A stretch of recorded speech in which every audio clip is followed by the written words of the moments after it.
Welcome to our Biz Huddle podcast. I'm your host, Mitch Cuthbert, Creative Director at Baker Creative. If you haven't already subscribed to the channel, please hit subscribe so you can get notified when new content comes out. Please share this with anyone who could be inspired by it.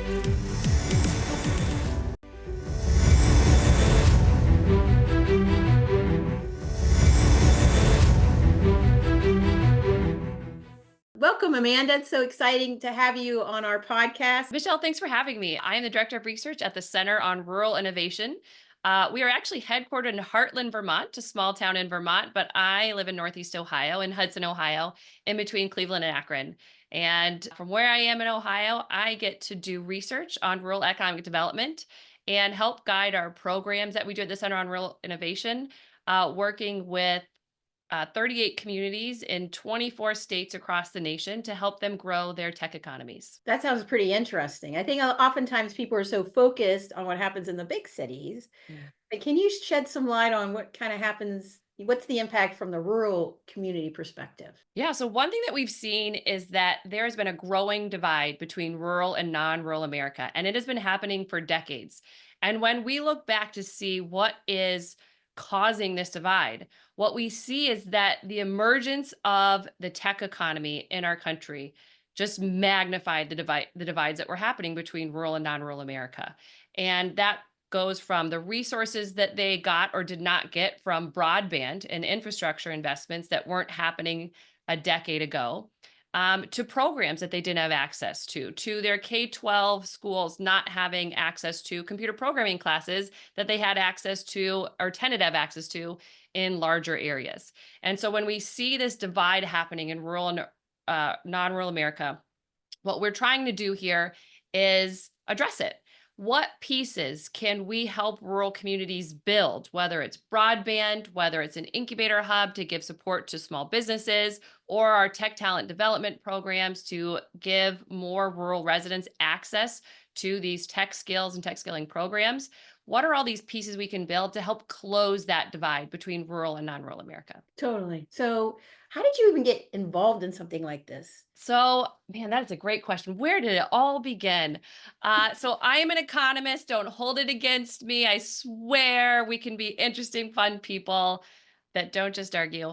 But I have always been interested in one, data. I just love data, but also community. So, I grew up in a house where service was very important. We volunteered in our community. We volunteered actively in our church. So this idea of service was very important. And so it gives me a way to combine my love of data and research and service to use that to help communities, to find a path forward, to show them and give them agency to where they can improve their economic standings and improve the quality of life in their community. How does the Center on Rural Innovation affect Ohioans? So one of our communities I mentioned, we right now work with 38 communities across the country regularly. One of them is Portsmouth, Ohio, in Southern Ohio, in rural Appalachia. And we have been working with Portsmouth for a number of years. And I think Portsmouth is maybe one of the best examples of helping to build leadership capacity in a community. So one issue with small towns is they just simply don't have the leadership capacity of a large city. They don't have a lot of grant writers. They don't have a resident economist who can help the mayor and guide the chamber. And so one thing that we have done to grow there is to just build that leadership capacity to, one, understand the economic landscape of where they are, the kind of that 30,000 foot view, and help them come together to start to build those pieces to grow a tech economy from within. And we see partnerships happening between Shawnee State University that's in Portsmouth and the local town. So they have a new Cricker Innovation Hub where you can see an actual physical space where people can come together and either do co-working or get support for starting a business. They also do a lot with esports there. So with Shawnee State and their esports programming, and they have actually another center where they do esports competitions. You see this budding esports field happening there that helps the community see and get involved in the tech economy, but also build out the pieces of leadership we need to build that esports facility, to build that innovation hub, to connect the different different leaders in town to get the pieces that residents need to help be a thriving part of the tech economy. So working with all kinds of different size, small, I should say towns, what do you think is the biggest mistake they make? So there is a saying, right? Once you've seen one rural town, you have seen one rural town. And I think a big mistake that we often get from, I think sometimes it's policymakers that are well intentioned, is that something that worked in a large city like Columbus will Mhm. work in a small town in Portsmouth. But the truth is rural towns are not just shrunken down large cities, right? They operate differently and there are things that matter more. Community actually matters a lot more to these small towns and the connections and networking within this community. And Mhm. each town has different strengths and different weaknesses. So, working with the community to see what their strengths are, to see what the weaknesses are, so that we can help put the pieces together. And I think it is really doing it in a way that is not something we are doing to a community. This is we are working with the community to build these pieces up in a way that is unique to that community, building on their assets that they do have. So how does the Microsoft Tech Spark Fellowship impact what's happening here? We've had a lot of funders that have helped us build out our tech talent development programming to give residents, rural residents from across our communities, access to tech training. When a lot of people think of tech training, they think of a college degree, a 4-year degree, and computer programming. When, as the field has evolved, a lot of tech training can be done in online programming, non traditional programming, 10-week boot camps. And that means we can give access to that tech training program to a lot more residents. And it means it's not just programming, it also is things like IT and cybersecurity and data science. And what that Tech Spark program helps do is to give assets to community members to have them get access to tech talent development programs. So what's the biggest misconception coming from small towns about the whole offering? I think some of it is how we think about tech. I think when we think about tech, we often think about the tech, kind of the tech bros in Silicon Valley and that culture, and we think of computer programming nerds, and we just kind of have a feeling of what tech is. But really, I think tech is problem solving. It's, do you have a problem? And how do we solve it? And to me, that's a very natural fit for rural areas. When you are resource constrained, when you have a person that has to hold 3 jobs and hold different purposes, you figure out a way to solve that problem. And I think when you think about tech as problem solving, you suddenly start to see it as more a natural fit to rural than as something as like, well, why would we do that? That's something like only Silicon Valley does. And I think you also get this mindset similarly, not just with tech, but with startups. This, I think, actually comes more from outside rural areas. Well, what startups are happening in rural areas? When I think of, tech startups, again, you might be thinking of Silicon Valley. But when we look at entrepreneurship and we look at surveys, we know that rural areas have more interest in startups, more interest in starting their business than non-rural areas do. So what we're seeing is really that disconnect happening from non-rural areas of not realizing how entrepreneurial rural areas really are right now. Why do you think that's so? A lot of it, I think, is we tend to kind of stay in our own areas. We understand the area that we live in. And there's a lot of news stories. A lot of the news stories that we see from rural areas doesn't come from the perspective of rural areas, or it comes from one perspective of rural areas and not the diversity of rural areas across the country. And what that means is we can miss key pieces to that town. We can miss pieces of community that are important and that connection to place that are important. We can miss these very entrepreneurial places, right? Even when we think of rural areas, we often think of rural areas as being focused on ag, right? Because when we drive there, we see ag, right? We see corn, in Ohio, we see a lot of the corn or soy growing. And that's what we see. So that's what we think of small towns. But the truth is most rural areas are not ag dependent. They are no longer farming dependent. And that's something that we just, well, but I see it out there. I see the farms. How are they not ag dependent? Which means we don't really understand the economies of rural areas. We don't understand that most of them are not farming dependent. They are more likely to be manufacturing dependent than they are farming dependent.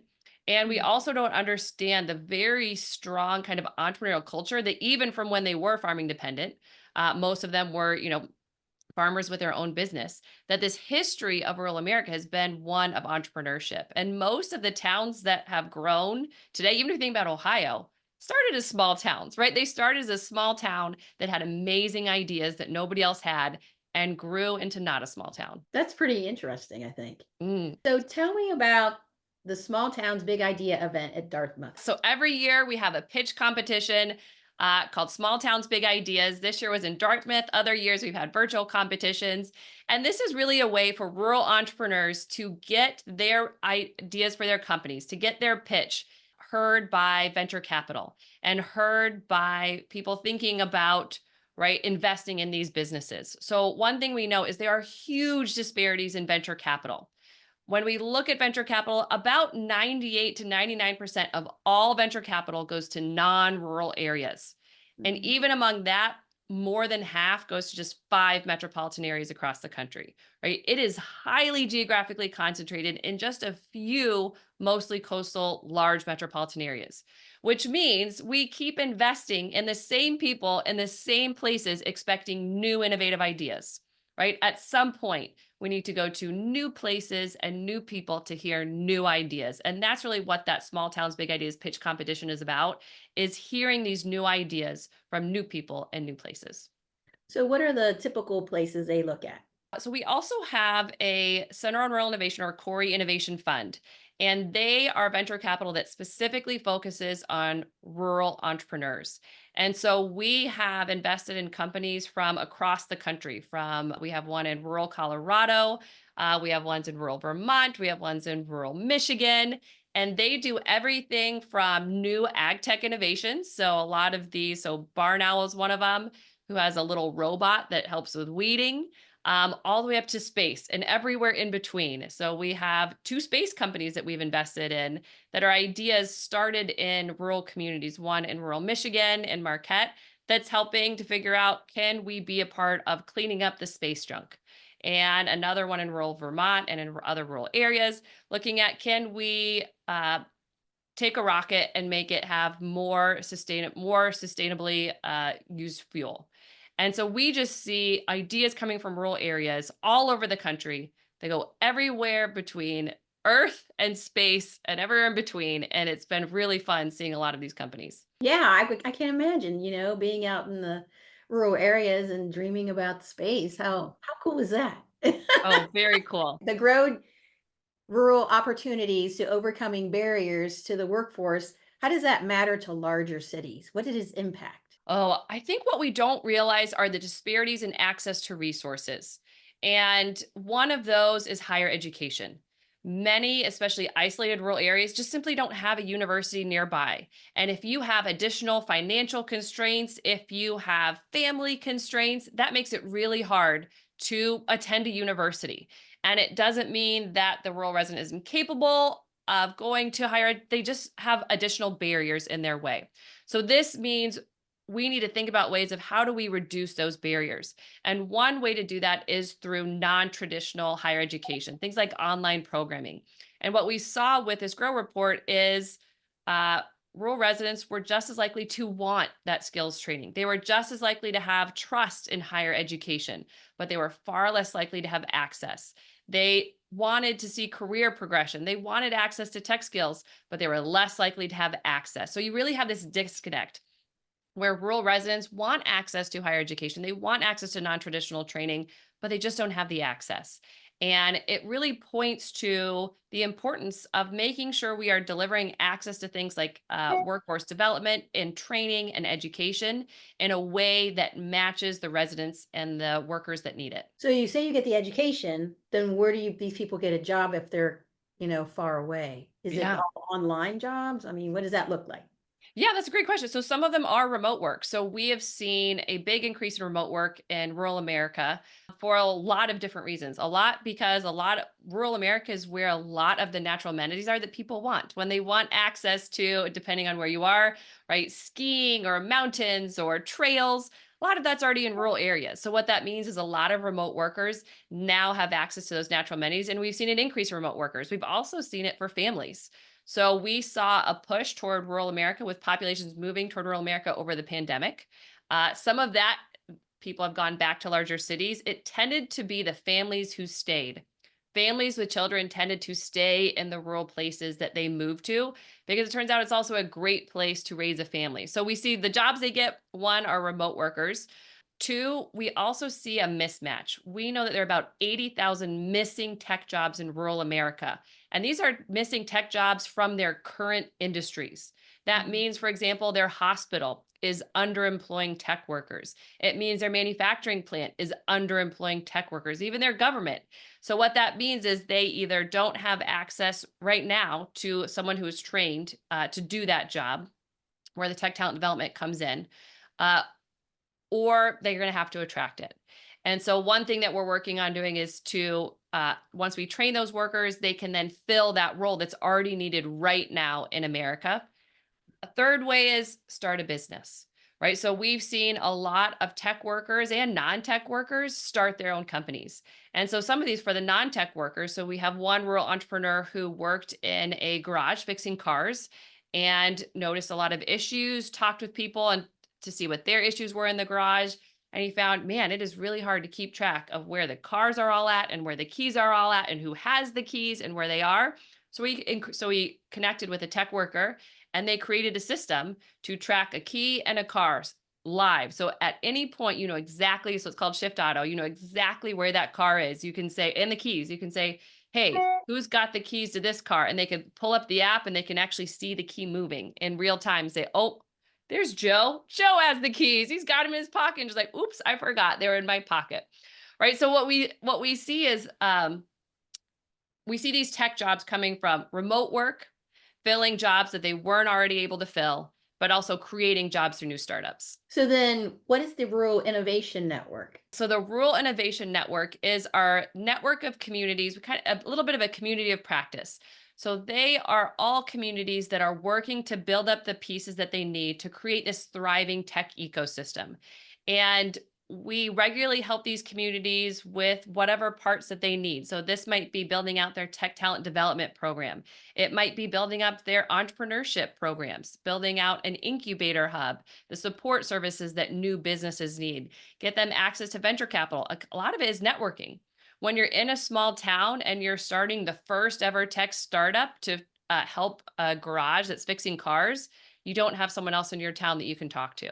So this might be, oh, let's connect you with an entrepreneur in Waterville, Maine, who has dealt with a similar issue, and connecting these different people in these different communities so that they can learn from each other as they are building up these tech ecosystems, and also where entrepreneurs and our tech talent can learn from each other as well. So, how do you, I know we don't know the future, but what is your impression on Trump's impact on some of these programs? I think there's a lot of uncertainty right there. I think most people are feeling a lot of uncertainty with the programs that will be cut, what will be cut, how it will impact even funding cycles and when we will get funding, back if we do get funding. And so I think that uncertainty is hard for everyone right now. So it's hard to know what the future will be. Um, I think we're also hopeful that the work we're doing is important and deserves kind of attention and support when we think about focusing on rural economic development.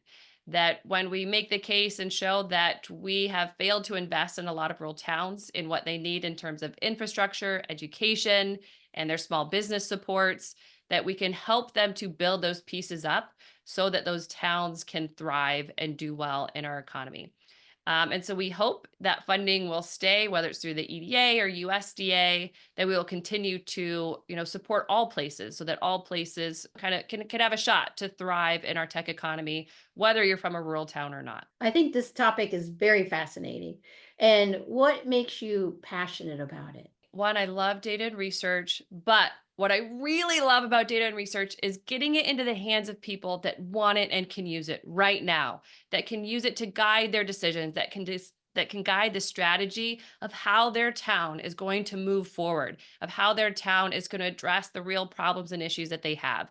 And that is really what excites me about this work is through the Rural Innovation Network, we have a network of communities who want this research and want the data that can give them insight of what's happening and how they can move their towns forward, and they can, increase prosperity and the quality of life in the communities that they so love. Absolutely. And how do you see AI's role in everything? Ooh, I think it's interesting. So tech is one of the roles where AI could potentially have the most impact.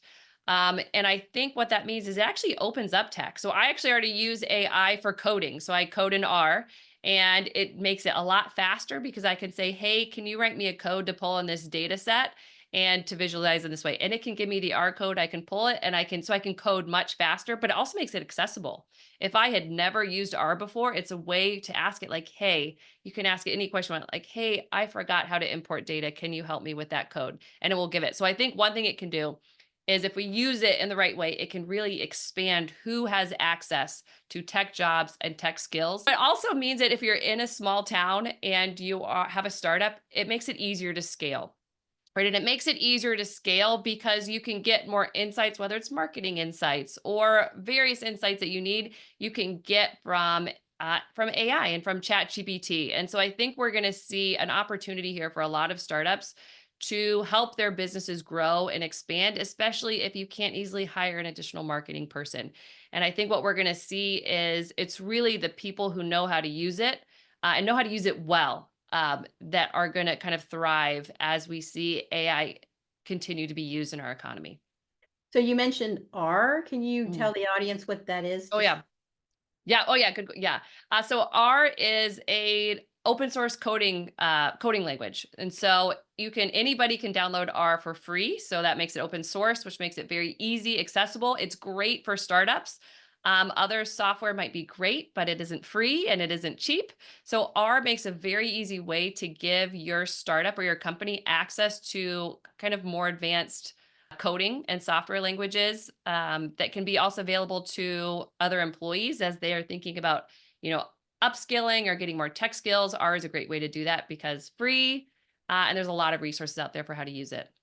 so with the research background you have and the economic background that you have, how do you how do you see the future moving forward on that? I don't know how it fits with the data, but I am probably an eternal optimist.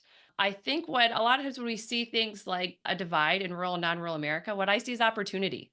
I see a missed opportunity. I see an emerging market. I see ideas that are out there that are ready to be invested in, and I see a lot of opportunities. So a lot of what I see in the data are opportunities that we haven't yet seized on, and where a lot of towns can really seize on that to improve the outlook of their town.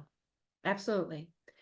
So when it's all said and done, what kind of legacy would you like to leave? Ooh, I would love to leave a legacy for communities that shows them or gives them agency, where they can see what they can do to kind of build these pieces and be a part of improving the outlook of their towns and for the residents in their towns.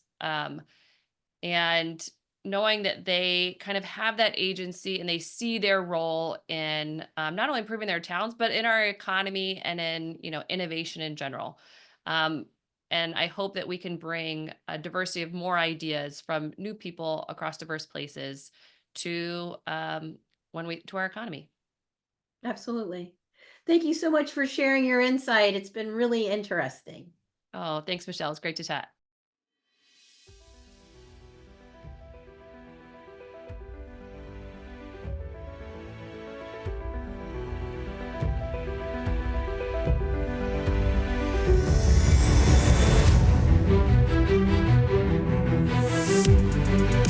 If you haven't already subscribed to the channel, please hit subscribe so you can get notified when new content comes out. Please share this with anyone who could be inspired by it, and feel free to post any questions so we can be inspired by new content. Thanks for listening.